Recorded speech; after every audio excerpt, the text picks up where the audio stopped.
Llevamos un buen avance con este Voltron del 6 Sigma y déjenme primero explicar qué es. Es una serie de videos y de cada una de las fases y de las herramientas que se utilizan en un proyecto de 6 Sigma del tipo DMake. Cada video es la explicación de alguna de estas herramientas o de alguno de estos tópicos y al final los podrás ensamblar como si fuera un Voltron o como un Power Ranger, aunque es la copia del Voltron. Al momento hemos concluido con la fase de definición y estamos ahorita en la fase del análisis. Justo hemos terminado con el tópico de lo que es el gauge R&R o lo que es el análisis de repetibilidad y reproducibilidad.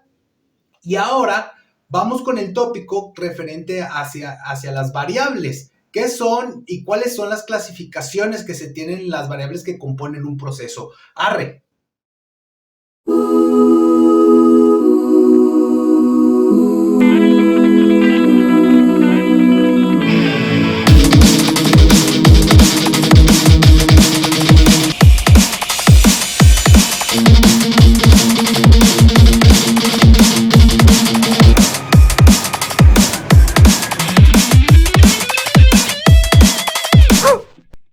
Para comenzar, lo primero que tenemos que hacer es definir qué galaxias es una variable. O sea, todos sabemos qué es, pero no sabemos cómo explicarlo. Una variable es una dimensión en la cual puede contener diferentes valores en diferentes momentos. Las variables relacionadas a los procesos están sujetas a diferentes análisis, siempre y cuando sean de interés, ya sea para explicar un fenómeno o para poder inferir sobre él. En los procesos existe mucha variabilidad y si lo que nosotros queremos es tener un control, es necesario reducir toda la variabilidad que existe en todo el proceso. Como cuando uno quisiera que los escuincles estén sentaditos y caídos en la boda, pero es todo lo contrario. Por ejemplo, vamos a ver a este men que está arrojando una lanza. El proceso es justamente el momento de impulso del artefacto. Dependiendo de la magnitud de cada una de las variables de entradas, se afectará la variable de salida. Las variables de entrada pueden ser los metros recorridos, la velocidad del recorrido, la distancia de la empuñadura, las características físicas del atleta, la temperatura ambiental, la altitud del estadio, la distancia que estira el brazo, lo que desayunó en esa mañana, o si andaba agüitado, contentillo o emperrado. En este caso, hay también diversas variables en la salida del proceso, pero una es en particular relevante y es la distancia horizontal que recorre la lanza. En la metodología de 6 Sigma, vamos a revisar la interacción que tienen las variables de entrada y cuál es su relación con las variables de salida de interés para a partir de ahí poder generar un modelo. Como son muchas variables, lo que nos interesa es saber cuáles de ellas efectivamente tienen una relación. Por eso se usa la matriz de causa y efecto. Ahora, de acuerdo con el análisis a realizar, las variables las dividimos en dos grandes grupos: variables continuas y variables discretas. La principal diferencia consiste en la precisión o en la generalización que vamos a hacer durante su análisis. Utilizar variables continuas implica precisión, es decir, a un alto nivel de detalle, que estarán sujetas con la precisión del instrumento de medición. También son variables que requieren una gran cantidad de datos.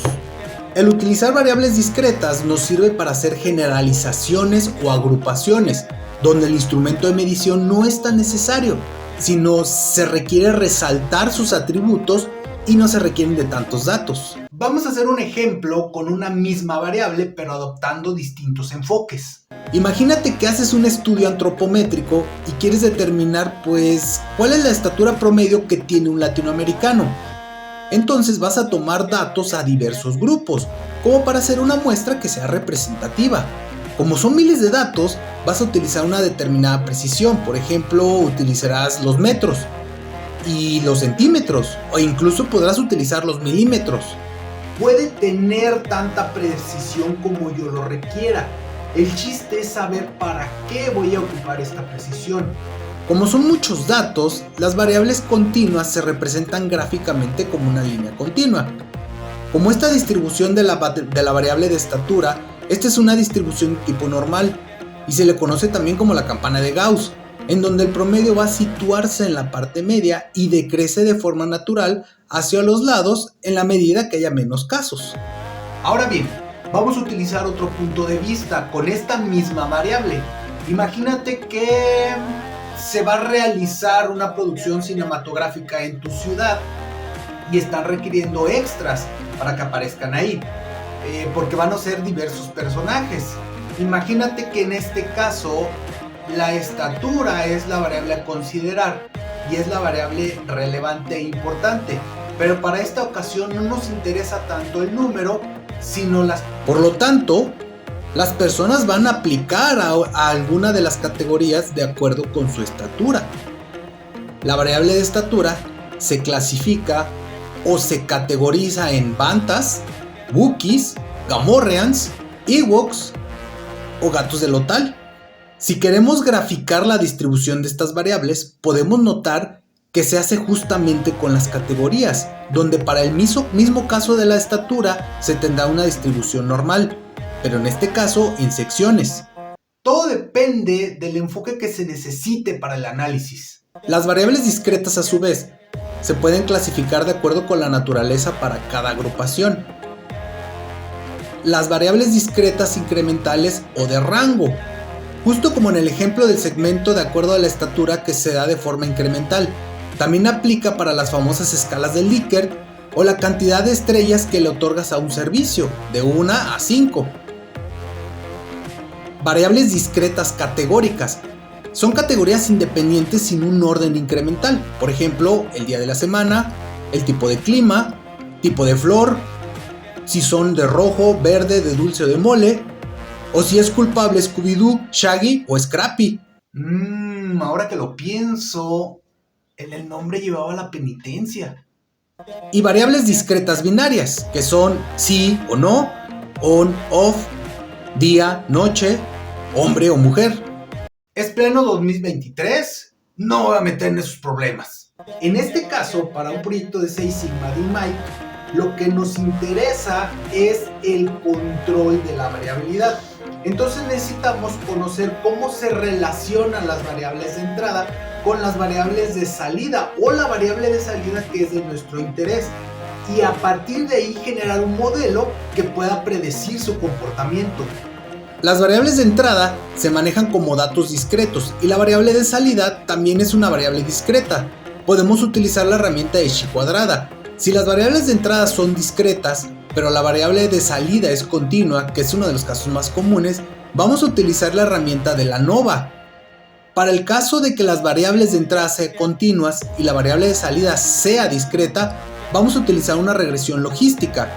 Y en caso de que tanto las variables de entrada como las de salida son continuas, vamos a utilizar una regresión lineal. Pero vamos a ver un pequeño ejemplo.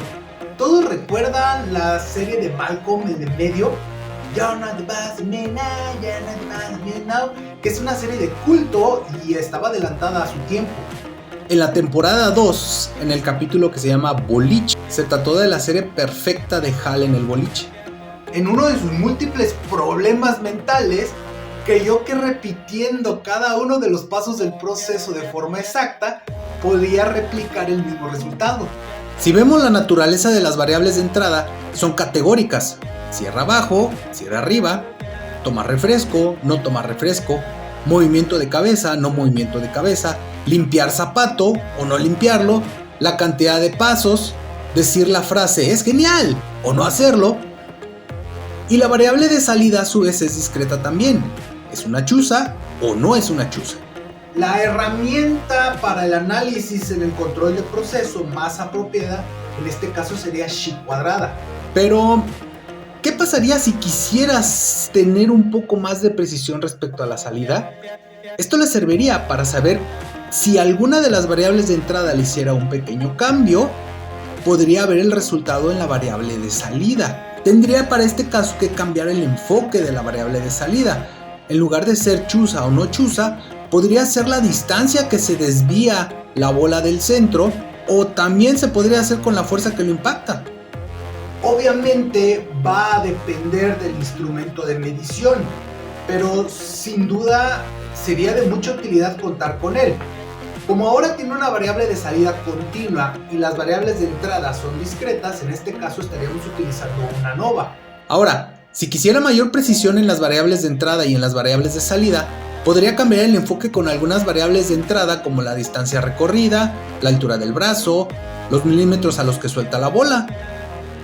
Y utilizar la herramienta de la regresión lineal que te da un modelo mucho más preciso. En este punto podemos ver que la naturaleza de algunas variables pues no te permite analizarlas como continuas por las dificultades que presenta el instrumento de medición. Y en algunos otros casos pues no es relevante tener ese instrumento de medición ni que fueran tan precisas, justo como el don que aparece aquí.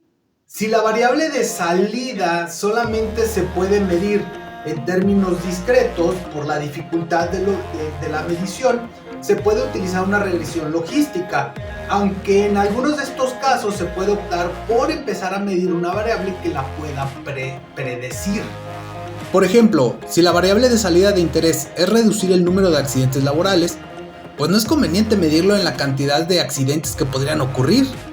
Podrías utilizar una variable de predicción, como el número de incidentes, actos inseguros, reporte de falla, y además sirve que eres más proactivo.